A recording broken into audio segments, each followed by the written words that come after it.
So hello Laurel and Hardy fans, welcome back to your favorite channel. Here is an interesting interview of Oliver Hardy by Jack Mangan, recorded on 10th of June 1950. Don't forget to like this video. Oliver Hardy, one half of the famous comedy team of Laurel and Hardy, really looks perplexed. Oliver, that thing has you up in the air. Why don't you tear it up and get rid of it? Well, Jack, there's too much ticket for such a short distance, I'll tell you that. How are you? Fine, thank you. It's not like traveling on a train where you have one ticket for a 3,000-mile trip. That's it. And look at this paraphernalia also. This. Oh, they really do it up on They don't shipboard. trust you.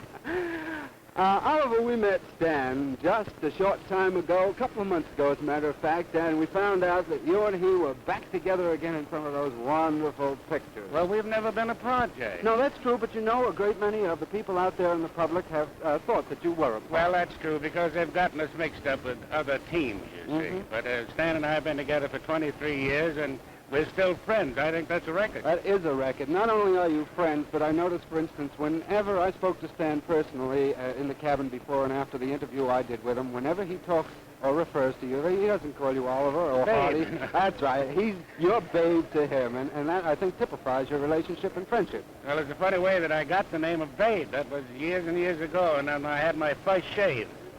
So the barber went in, and he charged a dime, and he put some powder. He says, "That's all right, baby. You'll clean." So that name is stuck ever since. This picture that you're going to make in Paris is called Atoll Cave. Atoll Cave. And it sounds very atomic. Well, we think it is anyway, but we're mistaken in the end, of course, as usual. It is about the atom bomb in a sense, then, isn't it? Well, it's uranium.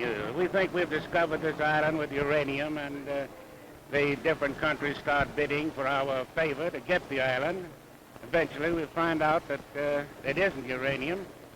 So the country patches up and leaves us sitting on this island.